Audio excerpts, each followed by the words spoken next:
So, Paul, how do you choose the developments? How do you choose the sites when it comes to kind of PBSA? What is it that makes a site work or not work for you guys?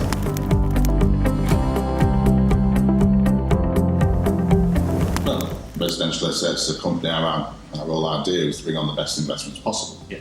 And this is still a property investment. It's no different to anything else. Yeah. A couple of features, like we say. So it comes down to the main criteria, like location. Yeah. Location to town centre and to university. Supply and demand, undersupply, oversupply. Yeah. It's very popular for investors to want to go to the big cities, but the big cities got a lot of supply. Yeah. And they've got other choices such as private accommodation. There's lots of developments kind of in the pipeline as well for those. So even if you maybe get one now, you might be competing in 2-3 years' time with a lot of competition. Because developers know, rightly or wrongly, that people want to buy there, so they'll fill that market, and there'll be a surplus. For example, we know for a fact in Sheffield there's a surplus of supply as there is to demand. Price, land prices. To build something in an area like Keele, it's far less expensive to build something in Manchester. Yet, the rents that are asked for are the same. Okay.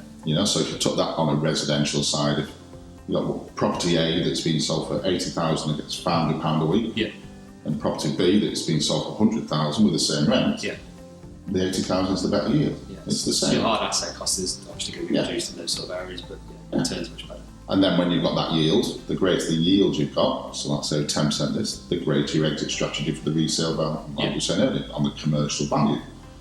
So we choose it that way. So it's not necessarily just looking what we think people want. There's two ways of buying a student. There's buying where you think it's right, as in just with an iconic name, I said before, the football club or whatever it may be. Or there's thinking, right, I'm willing to invest this cash in this market because I think it's got a future. So I'm going to get the most money for my cash in the most place. So one of the reasons we focus here is that there are around about 2,700 beds on campus. Yeah, in Keele. In Keele. Yeah. There's around about 400 purpose-built student accommodation currently available. Yeah. And like I said, there's 13,000 students. That's great.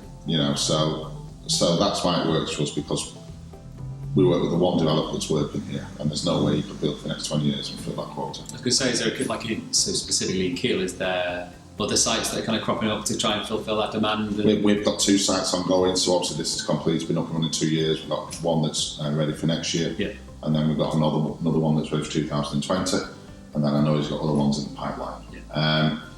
But like I say, even with the uptake of the intake this year, 1,500. That's 1,500 is a lot. There's 160 here, and it's a fair sized building. So as far as we can see, it's never going to stop.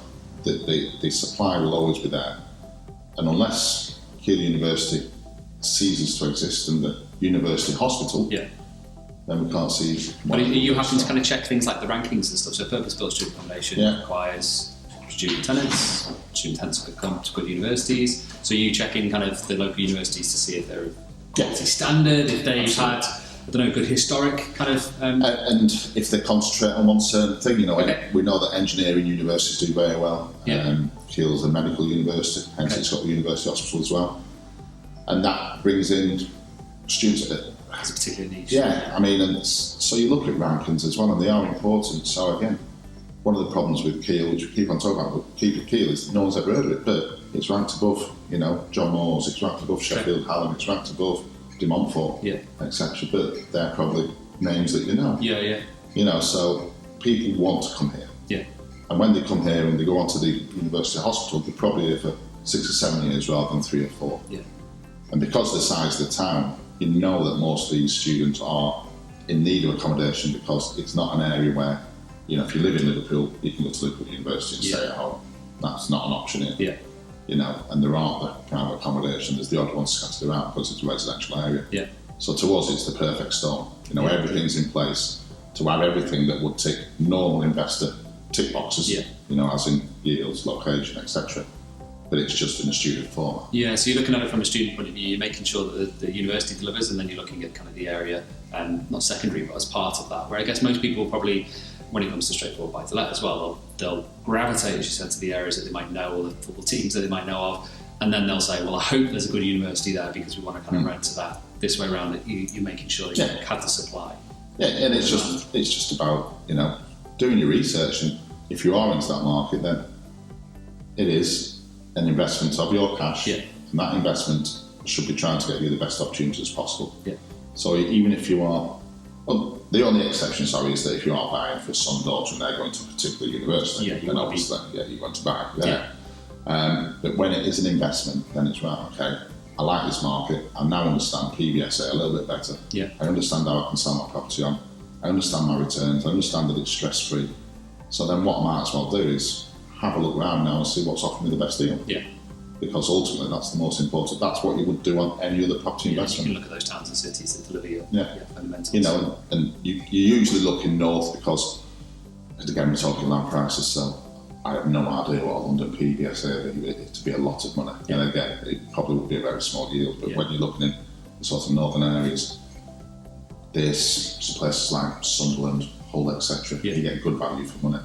And the fact is they're largely forgotten about by the developers, because bigger developers will want bigger profits, and they will go to the areas where they know that people, especially from the overseas market, will probably buy. Because they gravitate into the £200,000 plus apartment buildings. And quite rightly for the developer, they think, well, we can get the most out of this. Yeah. But that doesn't mean for that individual that's the best investment. Yeah. So we try and do that and try and say to people, if you like that market, that's great. Have a look at this, because this ticks every box that you could have, more so than a lot of other places, you know, and it's about understanding and debunking those myths that this is anything other, this is a property investment. You know, like I said earlier, you own it, everything's there, no restrictions, you can sell it whenever you want. It's the same as any other one, but it's just dedicated for students. Yeah. Just like it would be if it was dedicated for professionals. You know, so there's a strong level of due diligence consideration for you to identify potential site location. It's all about the numbers and the socio-economic factors that are going on. Perfect. And it works very well. Like I say, we feel it's certainly going to be a market that's going to be around for a long, long time. Yeah. You know, as things are going on, as the student intake grows, it makes sense for every single facet of. Yeah, and we were having a chat prior to this, just kind of off camera, about the difference between buy-to-let, HMOs, and PBSA, and how PBSA seems to be, as you said, the future of where students are wanting to.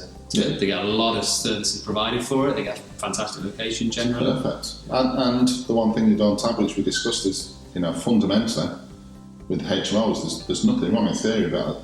It's taken into account that, you know, when you see these high returns, then returns don't take into account the costs that have come. Yeah. You know, so when they've had to put a lick of paint on, or do the roof, or do whatever it is, or repair the damage that's been caused, that is out of your profit. Whereas with PBSA, you don't have that, and it's getting the returns without any of the headaches. Yeah, you see things as a slightly different figure point of view. Like a lot of the times, HMOs, certainly we see them promoted on the basis of the theory of what they could deliver. And the reality is a lot different. The management and maintenance and stuff, it's quite intensive.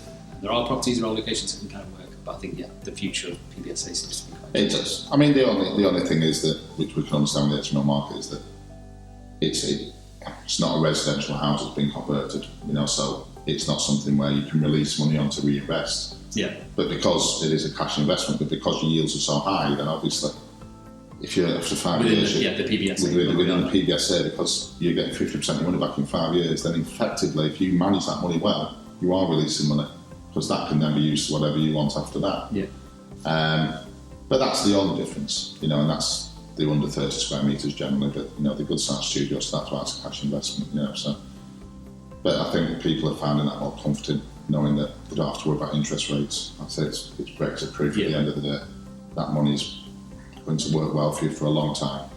And we also know that, you know, one of the questions is about resale, but we also know that if your circumstances don't change, we never get asked to sell anything in here because they're getting 10% returns. Yeah. And if you're getting 10% returns and it's actually coming in, people are quite happy to hold on to it. Yeah.